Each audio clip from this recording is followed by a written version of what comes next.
Hello everyone, welcome back to my channel. If this is your first time, hello and you're welcome. In today's video, I'll be showing you how to create another type of fascinator with crinoline. And if you're here to join the family, please do so by subscribing or hit the subscribe button and tap the bell icon so you get notified whenever I upload new videos. So these are the materials I'll be using for this project. I have my base, which I blocked with paper mat. I have my crinoline. It's the pleated crinoline with some designs on it, and it's about 5 yards. I have fishing line, I have needle and thread, UHC glue, some trimmings, the plier.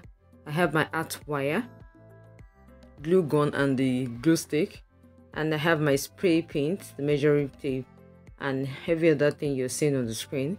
So this spray paint you're seeing me holding was what I used in changing the color. I actually blocked it with a cream color paper mat and I had the gold spray for me to change the color to gold so that it would blend properly with my crinoline. Okay, so the first thing I did was to change the shape and the size of my blocked base. So I measured the circumference. I have 11 inches as a circumference and I did the half of it, which is 6 inches. So I did some markings, okay? I did some markings from the center of the base. It's just like a freehand thing, all right? So I was marking with my chalk, and once I was satisfied, I just used my scissors to cut out the shape. Do not worry about the markings I have on the fascinator base. I'll be using my spray paint to cover up later.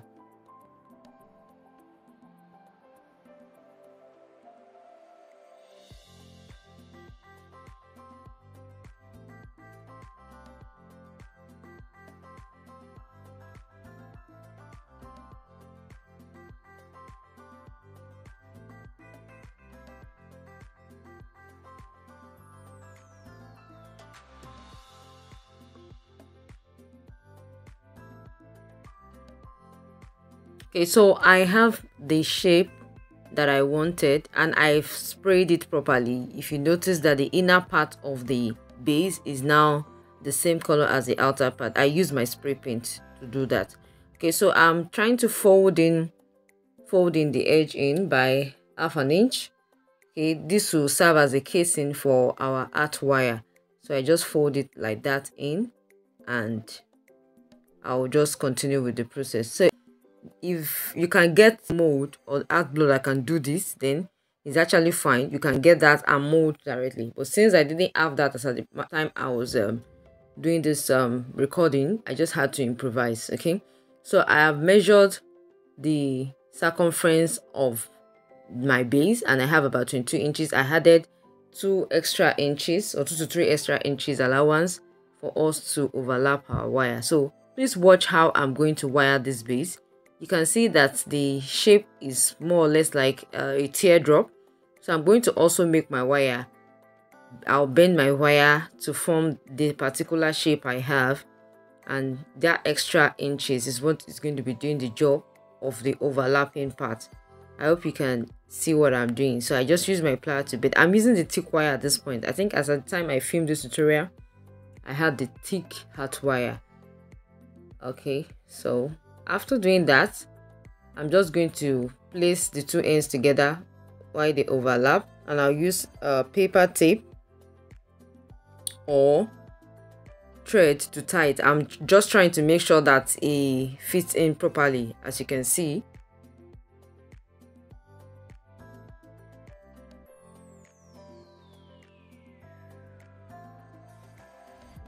So this is what I have. I use my paper tape to wrap the 2 ends together and I've inserted it into my base, as you can see.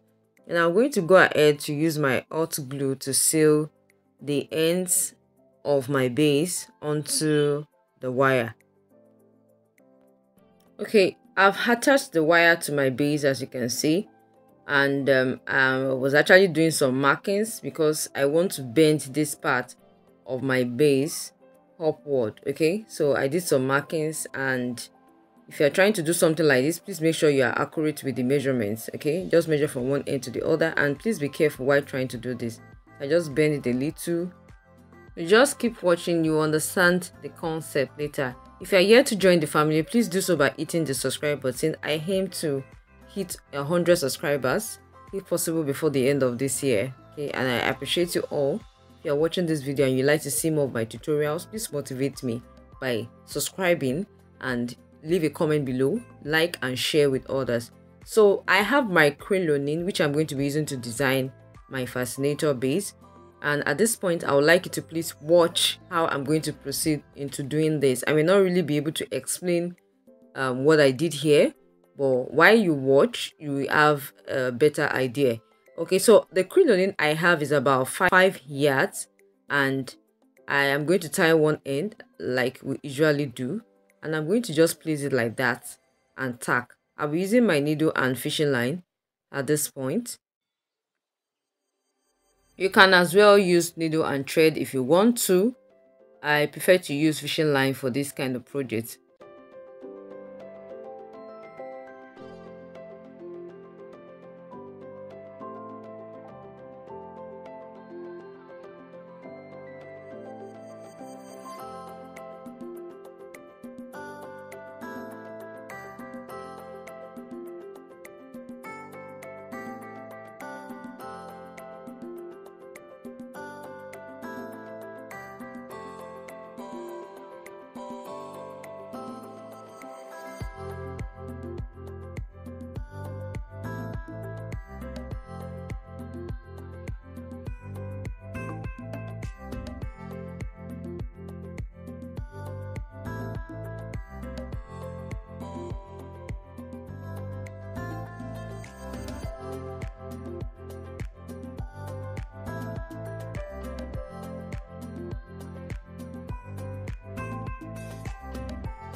Okay, I've tacked my crinoline up to the point you're seeing, and I'm going to make some gathers from there. I just make some gathers with my needle and thread from there. Needle and thread or needle and fishing line.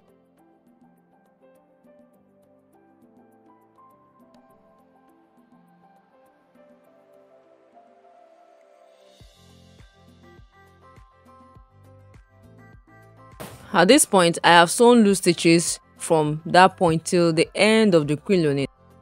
Can you remember that I mentioned that the crinoline I was to use for this project is 5 yards? Yes.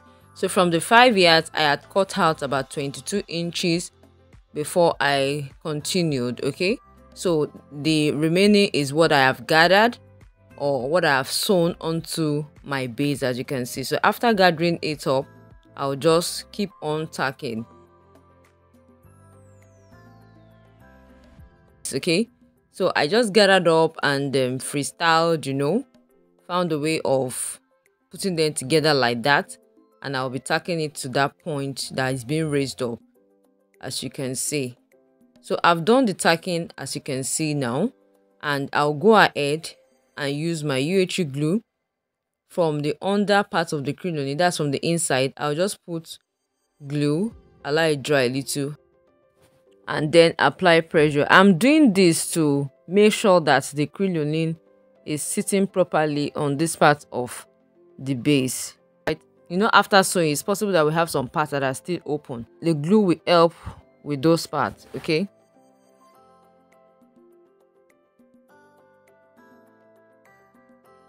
So after it is dry, I went ahead and trimmed off the excess crinoline I have there.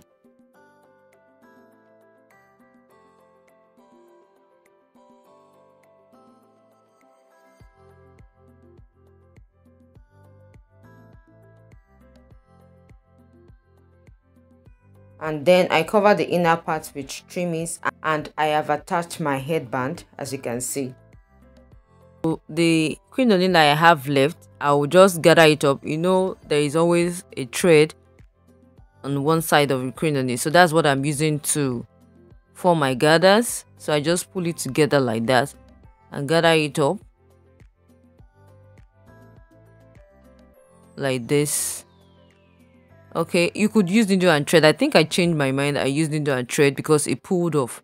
I always prefer to use needle and thread to gather my crinoline, okay, rather than using the thread that comes with it. So I just stack it together.